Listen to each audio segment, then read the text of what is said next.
الحمدللہ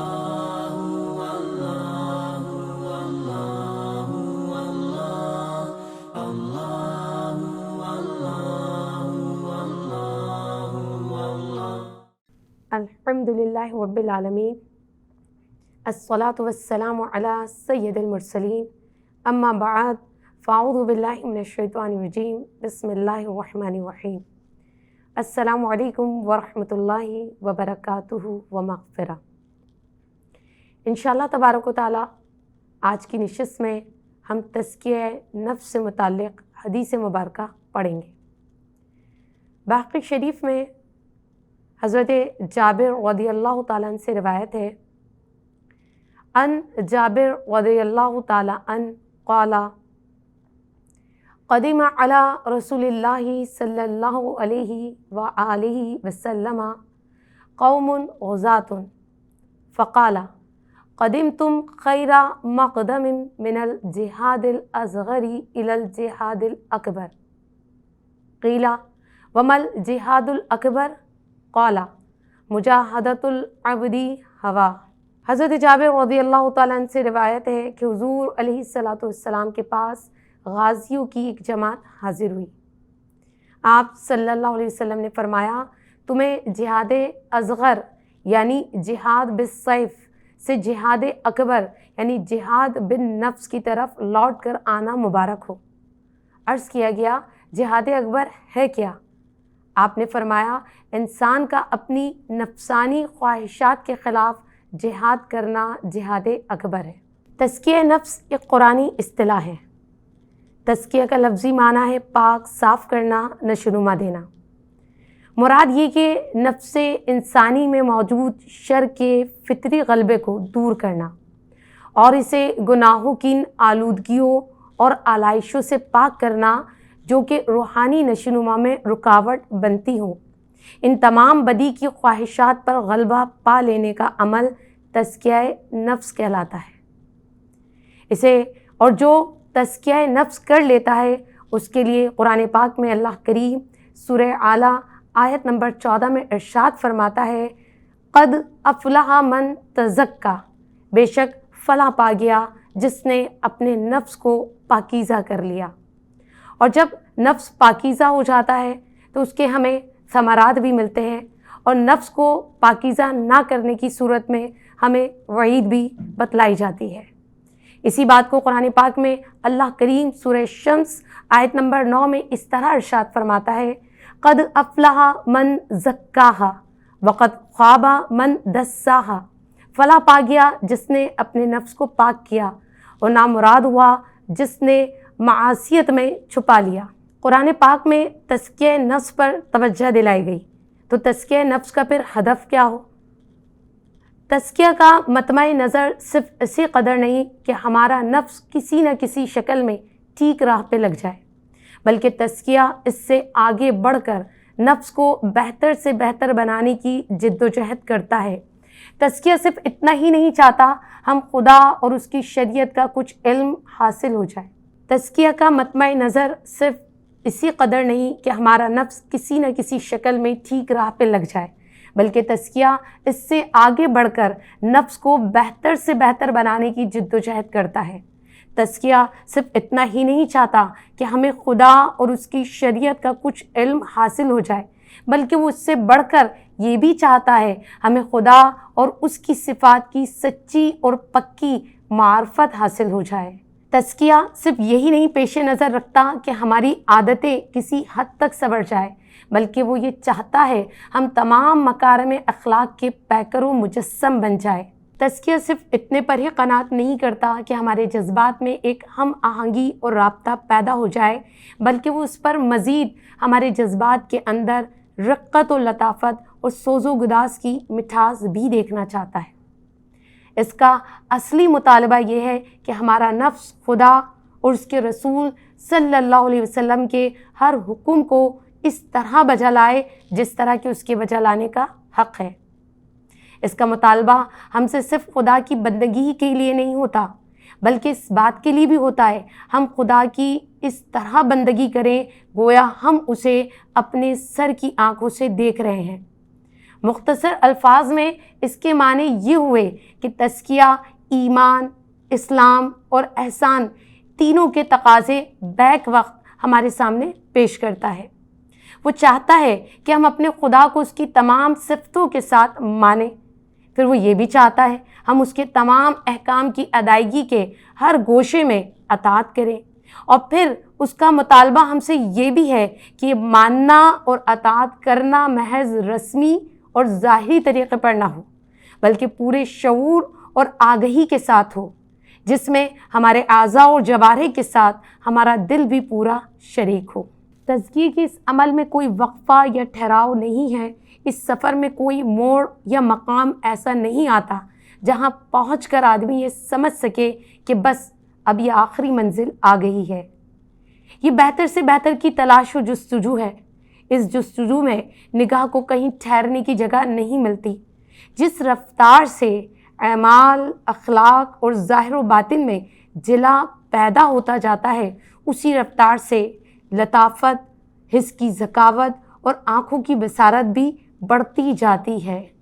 اب سوال یہ پیدا ہوتا ہے تزکیہ نفس میں نفس ہے کیا اور اس کی اقسام کتنی ہیں؟ اللہ کریم سورہ یوسف میں ارشاد فرماتا ہے ان النفس لامارۃ بالسوء، بے شک نفس امارہ لوگوں کو برائی کی طرف دعوت دیتا ہے۔ نفس امارہ جو انسان کو برائی کی طرف حکم دیتا ہے، اگر ہم اس پہ غور و فکر کریں تو اللہ کریم نے انسانی نفس کو بڑا عجیب بنایا ہے۔ یہ خواہشات کی اماجگاہ ہے۔ ہر طرح کی بری خواہشات اور باغیانہ خیالات اسی میں پیدا ہوتے ہیں۔ نفس امارہ جو انسان کو برائی کی طرف حکم دیتا ہے، اگر ہم اس پہ غور و فکر کریں تو اللہ کریم نے انسانی نفس کو بڑا عجیب بنایا ہے۔ یہ خواہشات کی اماجگاہ ہے۔ ہر طرح کی بری خواہشات اور باغیانہ خیالات اسی میں پیدا ہوتے ہیں۔ یہی انسان کو اللہ کریم کے احکامات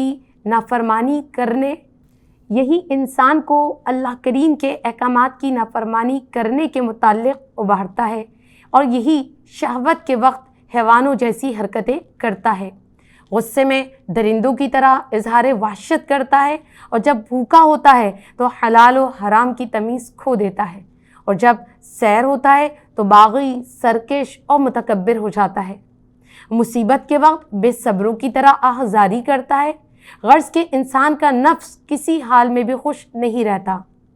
انسان کو ہر وقت نت نئے فتنوں میں مبتلا کرنے کے در پہ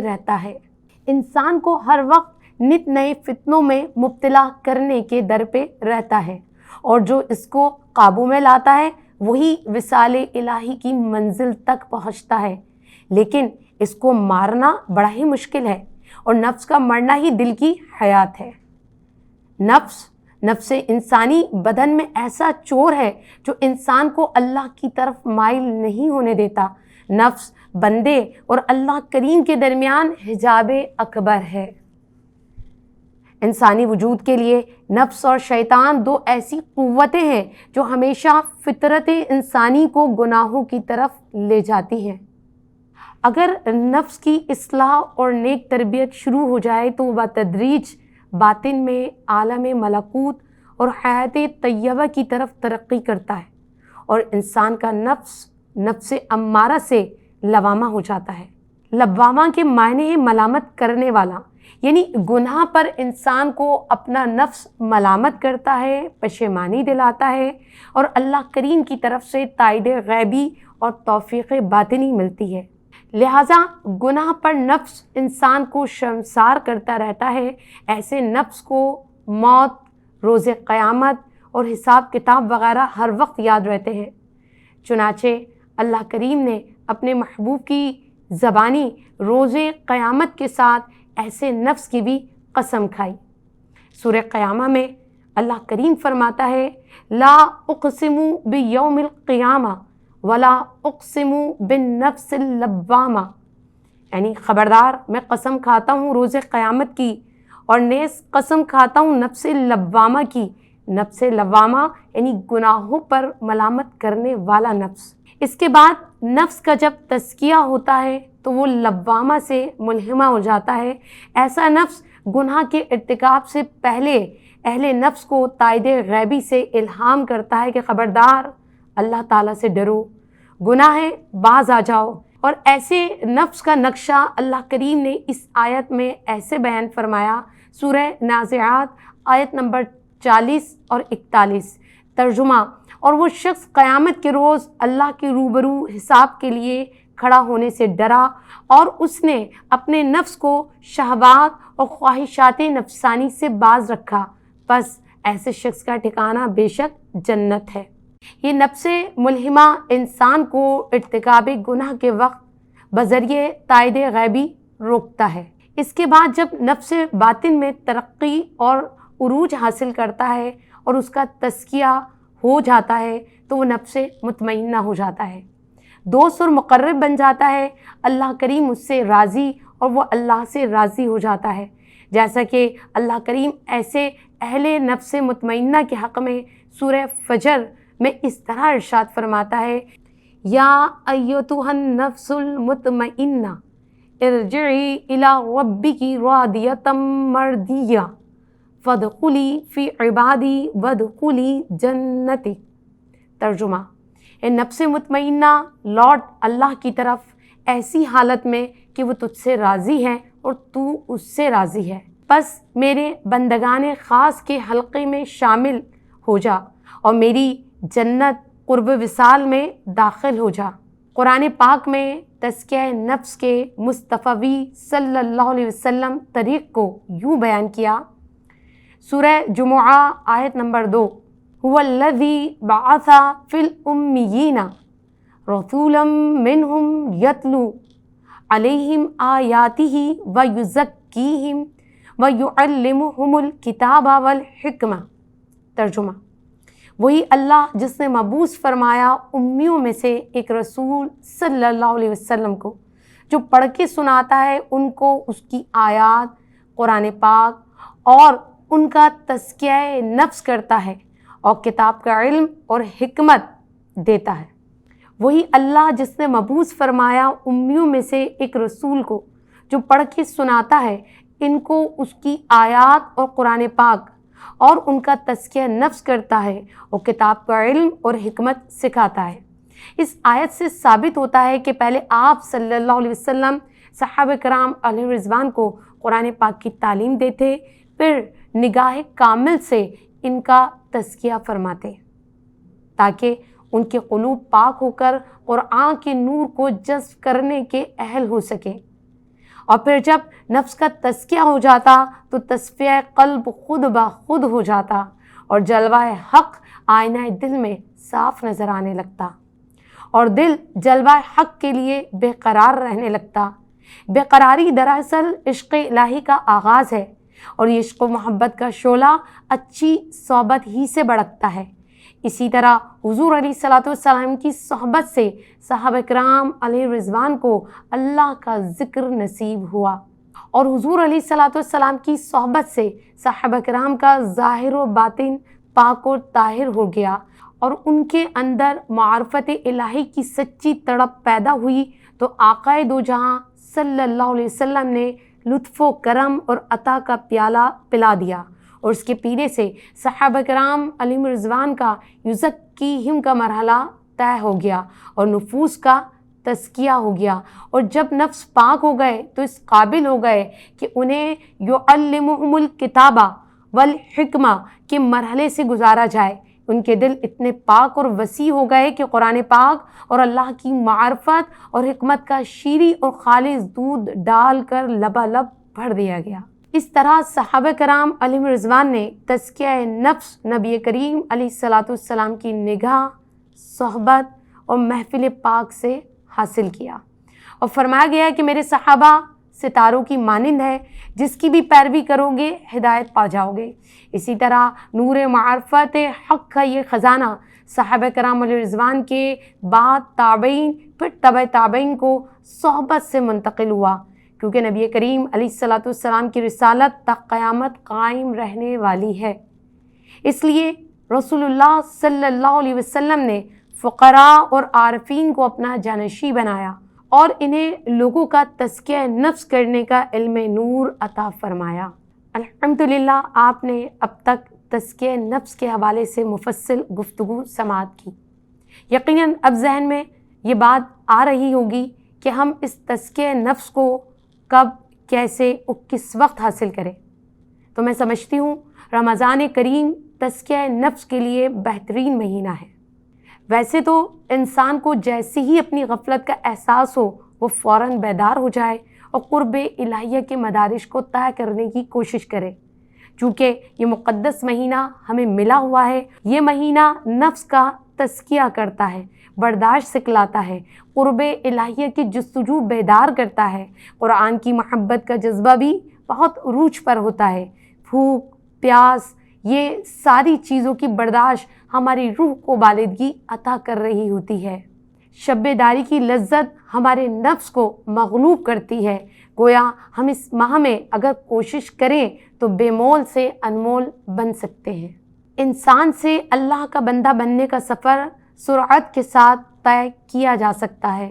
خود کو خاکی سے افلاکی بنایا جا سکتا ہے۔ اپنے اور رب کریم کے درمیان جو گناہوں کا پردہ ہے اسے گرا کر قرب الہیہ کی لذتوں کو لوٹا جا سکتا ہے۔ رمضان الکریم کی ہر گھڑی میں کثیر عبادات و تسبیحات اور نیک صالح اعمال کے ذریعے اپنا بہترین تزکیہ نفس کر کے نفس مطمئنہ کی منزل پر پہنچا جا سکتا ہے۔ بس ارادہ کرنے کی دیر ہے۔